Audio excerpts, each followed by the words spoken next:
I was a Wow. freshman in high school, beginning my athletic career as a track athlete, which I was really successful at. But anyway, I got told by a classmate, an upperclassman, junior or senior girl, her name was Gina, and Hmm. she said that jungle bunnies and porch monkeys don't run long distances. And there ain't really reason for me to be out here running cross country because I was black, and we all know black people don't run distances.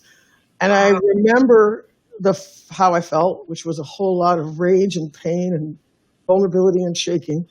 And I remembered thinking that I had just seen the Thriller in Manila, which is for anybody over 45, is the famous fight between Muhammad Ali and George Foreman. Just And call me out. I hear you because you're young.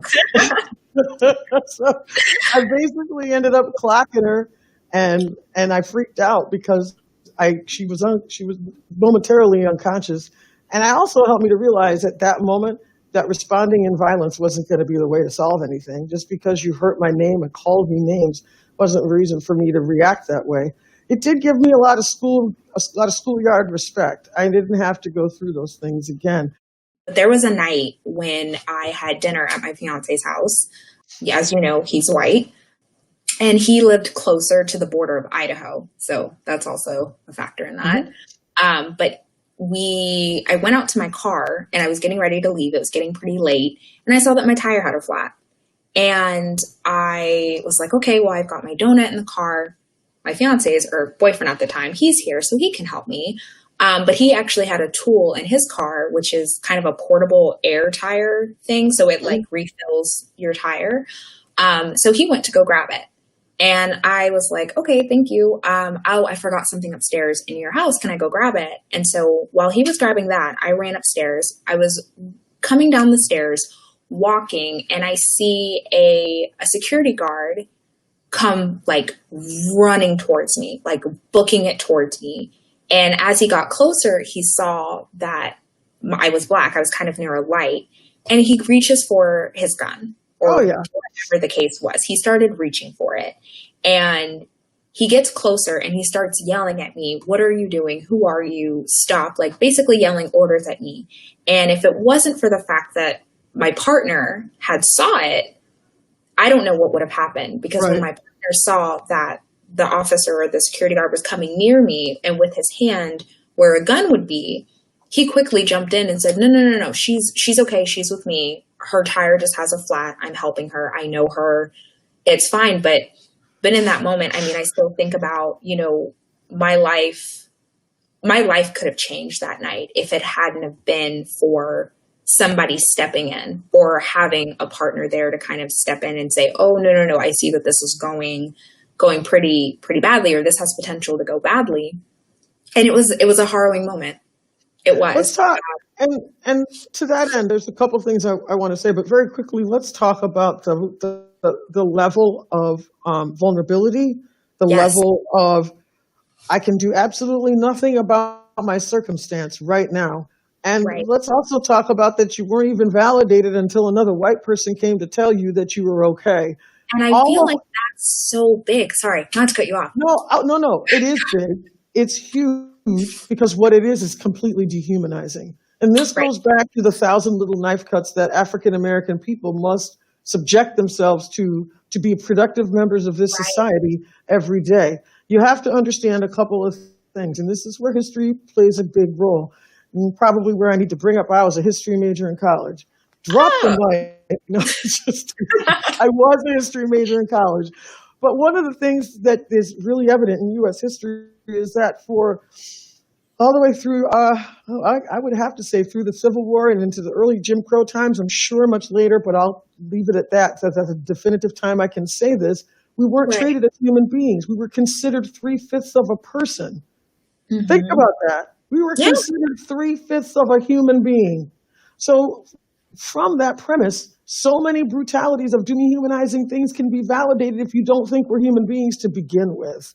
That is why George's neck got to be snapped under that man's knee, because the man didn't see him as a human being. And we have to go back to that. The lessons I've learned have come through the prism of my recovery and sobriety.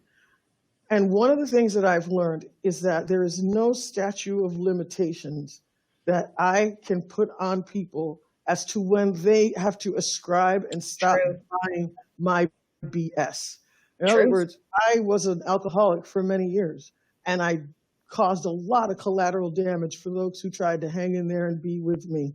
And it wasn't until I got sober that those relationships changed.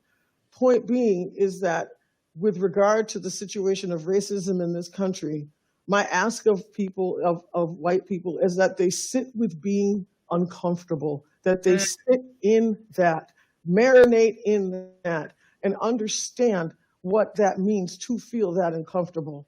Because it is only through pain, I have learned in my recovery, that we grow. With Exactly. if we were all happy all the time, We would never grow. we would never grow, because you wouldn't know the difference between being unhappy and happy. You would have nothing to compare it to. The same goes with this uncomfortable feeling that I need people to sit in. I need you to sit in it and understand. And the last thing I'd like to say, have a conversation. If you don't know someone of color and you want to have a conversation with me about what I'm going through, call me. I'm happy to have a conversation with you. But find someone you trust, someone that you can approach, someone that you don't think is going to tell you that what you think or feel is ridiculous, and have that honest conversation with them and be sincere. And I honestly believe if the sincerity is what's first received, that we can do this. We can really make this change. We can make it for my son, for the children you don't have, but one day will. We can make this change. And this is not a big ask. It's not. It's a journey. What they say, the journey of 1,000 miles starts with the first single step. Take the step. Take the step. Don't be afraid to take the step. I think your call to action is well put, and it's a very, very attainable ask. You know, approach the conversation with sincerity. And I guarantee most Black people and African Americans, or even people of color in general that I know, are happy. We are so happy to explain why. We do operate from a place of education and growth. And it's painful for us. And that's the funny thing. Like, if you think about how sick everybody is of hearing about the conversation, how sick are we looking at Twitter or looking at the news or seeing this happen again? Mm-hmm. How tired are we of seeing this every day? Yep. And we're ready to have the conversation. We're ready to move forward. But yes, part of that is being uncomfortable. Part of that is identifying there is a gap right here, and we don't want this to keep happening. Well, I think we should just end it there. Well done. I think we should, yeah. Well, thank you so much again for always bringing food for thought and always fellowshipping with me. I appreciate it. Anytime.